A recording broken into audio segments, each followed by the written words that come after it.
आजपासून पंढरपूरमध्ये कर्मवीर भाऊराव पाटील महाविद्यालयाच्या प्रांगणावरती महाराष्ट्र राज्य ॲथलेटिक्स असोसिएशन, सोलापूर जिल्हा ॲथलेटिक्स असोसिएशन व अजिंक्य स्पोर्ट्स अकॅडमीच्या वतीनं भव्य राज्यस्तरीय सब ज्युनियर मैदानी स्पर्धा सुरू आहे।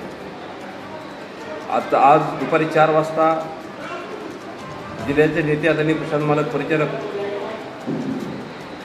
समाधानदादा अवताडे, दत्तात्रय सावंत सर व विविध मान्यवरांच्या शुभहस्ते या ठिकाणी आता 4 वाजता उद्घाटन होत आहे।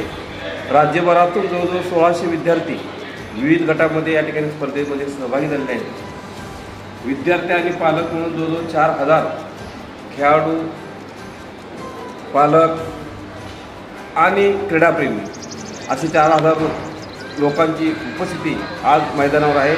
आज आणि उद्या असा सलग 2 दिवस या स्पर्धा सुरू राहणार आहेत।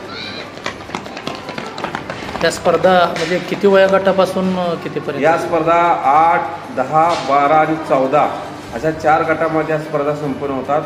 50 मीटर धावणे असेल, 60 मीटर धावणे असेल, 80 मीटर धावणे असेल, 100 मीटर धावणे असेल, 300 मीटर असेल, गोळाफेक असेल, ब्रॉड जंप असेल, अशा विविध क्रीडा प्रकारामध्ये ही स्पर्धा संपन्न होती। महाराष्ट्राच्या म्हणजे महाराष्ट्रातून टोटल खेळाडू इथं दाखल झाले। महाराष्ट्रातून 34 जिल्ह्यातून 1600 खेळाडू या मैदानावरती आज दाखल झाले।